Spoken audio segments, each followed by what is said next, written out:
Olá, hoje pretendemos falar para vocês questões do Enem na área do trabalho e da economia de um modo geral. Vamos lá, professor Santana? Vamos nessa. Vamos encarar logo a primeira? E a questão era interessante, que tem um cartoon aí para o aluno analisar. Exatamente. Então ele vai pegar isso aí. Então, começando assim, considerando-se a dinâmica entre tecnologia e organização do trabalho, a representação contida no cartoon é caracterizada pelo pessimismo em relação a... Você vê que ele está falando de trabalhador, organização do trabalho, tecnologia. Teve algum momento entre o homem e a máquina, João, que a gente pode lembrar ao longo da história? O principal momento é no início da Revolução Industrial, século XVIII. As primeiras máquinas começaram a substituir muito do trabalho manual. E nesse momento os trabalhadores então partiram para quebrar as máquinas, como se a máquina em si fosse a culpada. Na verdade é todo um movimento econômico, é toda uma sociedade que estava num processo inicial de Revolução Industrial. Esse movimento chamou-se movimento ludista. Muito bem, aqui já estamos num processo muito mais avançado, aonde as máquinas sofisticadas, os robôs, a mecatrônica, a informática, todos os processos de automação, eles estão interferindo no modo de trabalho. E isso vem gerando em vários momentos e em vários lugares um processo de desemprego. Não só desemprego, mas muitas vezes o trabalhador se vê numa posição inferior à máquina. Por isso o cartoon mostra um trabalhador, bem narigudo por sinal, né? Mas com o seu capacetezinho de trabalhador, fazendo o quê? Ele está com um pano na mão, aparentemente engraxando o pé da máquina. Quer dizer, ele está numa posição de inferioridade, né, professor? Ele está ali fazendo um papel secundário. Então você vê, e aí ele coloca pra gente, é caracterizado pelo pessimismo em relação a...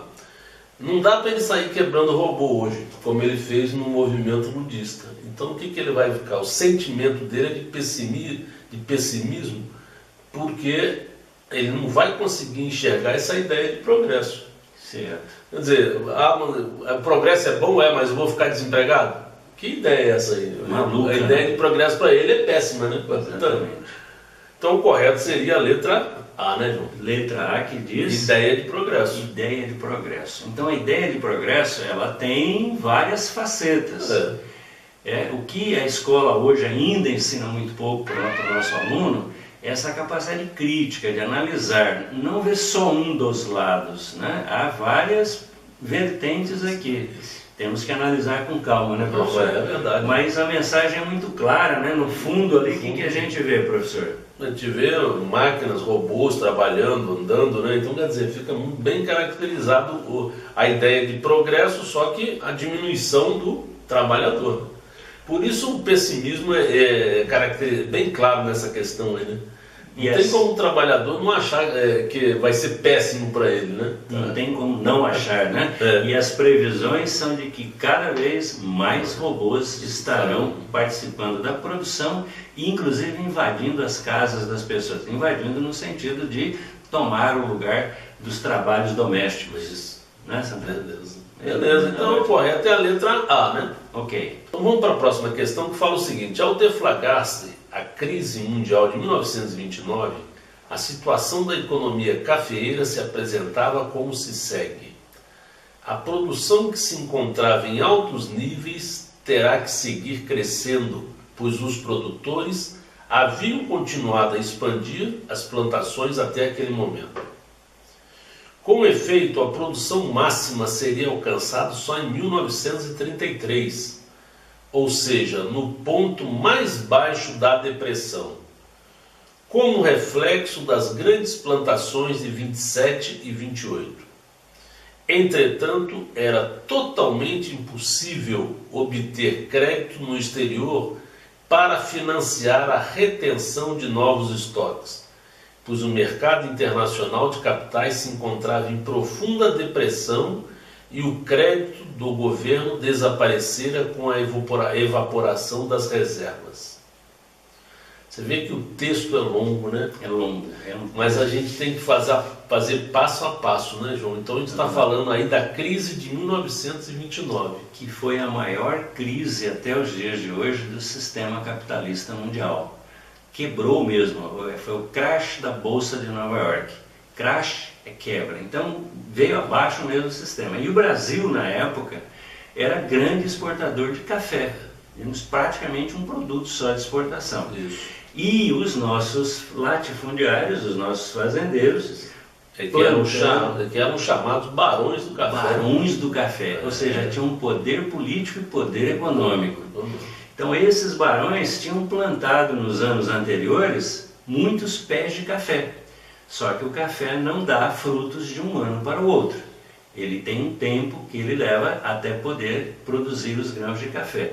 Então o Brasil atingiria sua produção máxima de café em 1933. E a Bolsa começou a quebrar em 29. E como fazer agora? Estávamos com superprodução, o governo até bancava parte dessa produção, porque era ligado às oligarquias do café, e então o país ficou sem recursos. O que fazer? A agricultura não deu tão certo para o Brasil naquela época.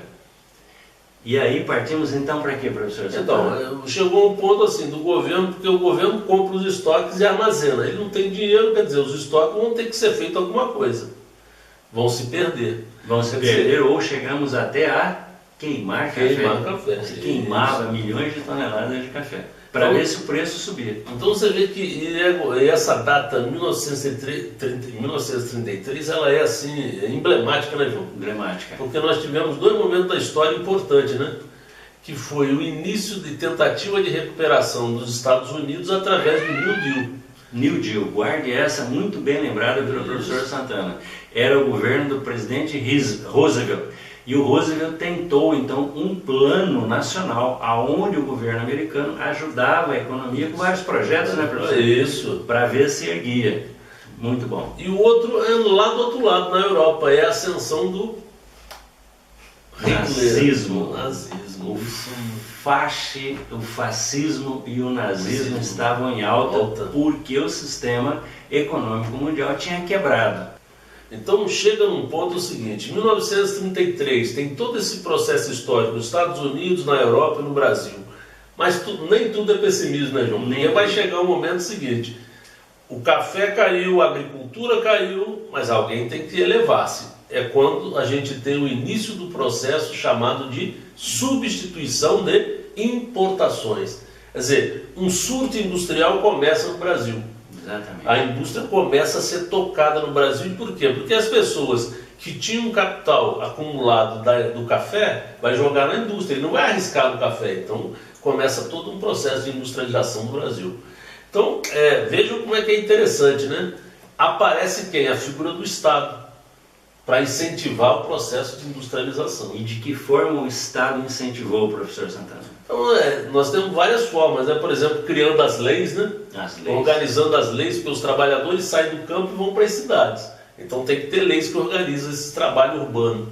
Então você nota o seguinte, começa a desenvolver toda uma política também de incentivo fiscal, de facilidade para implantar a indústria. É quando vai dar a resposta para nós aí, desenvolvimento de política industrial, que é a chamada substituição de importações, aumentando inclusive o imposto para o produto importado. Então, leis podem ser benéficas ou maléficas, depende de quem as faz e qual a sua finalidade. Observe o seguinte, o Brasil estava numa crise muito feia, mudou-se a política, mudou-se a economia, ou seja, no momento da crise vem também as soluções. É isso mesmo. Tomara que nos ouçam, né, Sandra? Puxa vida, tomara. Essa próxima questão, pessoal, vai exigir que você tenha um conhecimento de mapa e também interprete um textozinho aqui. Okay. Então, o mapa, ele localiza países de grande população absoluta. É o caso da China, é o caso da Índia, o Sudeste Asiático, onde aparecem os chamados formigueiros humanos. Então ele fala assim, há mais gente vivendo dentro desse círculo do que fora dele. Então o que você tem que pegar esse desenho? Já interpretar o que é? São os formigueiros humanos. O texto 2 é um de interpretação. Ele fala assim: a Índia deu um passo alto no setor de teleatendimento para países mais desenvolvidos como os Estados Unidos e as nações europeias. Atualmente, mais de 245 mil indianos realizam ligações para todas as partes do mundo, a fim de oferecer cartões de crédito ou telefones celulares ou cobrar contas em atraso. Quer dizer que o cara está me cobrando, ele está lá do outro lado do mundo, hein? Está lá na Índia vendendo algum produto para você, porque isso? também estamos num mundo que adora consumir, né? Consumismo, muita gente adora consumir. Então está lá um indiano falando em que língua? Em inglês. Por quê? Porque a Índia foi uma colônia da Inglaterra e cerca de 2% dos indianos falam fluentemente o inglês. Então podem ligar para qualquer parte do mundo e te oferecer ou te cobrar, né, serviços, produtos, etc. Esse é o mundo globalizado. Então você vê que o cara pega o mapa no texto 1 e o texto 2. Daí ele fala assim: ao relacionar os textos, a explicação para o processo de territorialização descrito está no... Aí ele fala para a gente o custo de mão de obra local. Será? Pessoal, na indústria você tem mão de obra, tem energia e a matéria-prima. Se você tem uma matéria-prima barata, é bom. Se você tem energia barata, é bom. E se você tem uma mão de obra barata, melhor ainda. Mas aonde você vai procurar mão de obra barata? Onde tem muita gente ou pouca gente? Onde tem muita gente. Nos formigueiros humanos. Então, quando ele fala ali, a resposta seria para nós: custo de mão de obra local. Tem indiano pra caramba, João. Mais de 1,2 bilhão. Eles já passaram de 1 bilhão de pessoas. E a mão de obra barata é importante em serviços que usam muita mão de obra. Porque você, naqueles processos onde já aparecem muitos robôs, você não precisa de tanta mão de obra. Isso. Então essas indústrias ainda não estão indo para os formigueiros humanos. Na verdade, algumas já começam a se deslocar para lá também. Então, um processo, gente, muito dinâmico, muito rápido. Uma questão que valia 2 anos, hoje já está bem diferente. Nós vamos ver uma aí para frente. Então você vê que a resposta correta é a letra E. Custo da mão de obra local. Ok.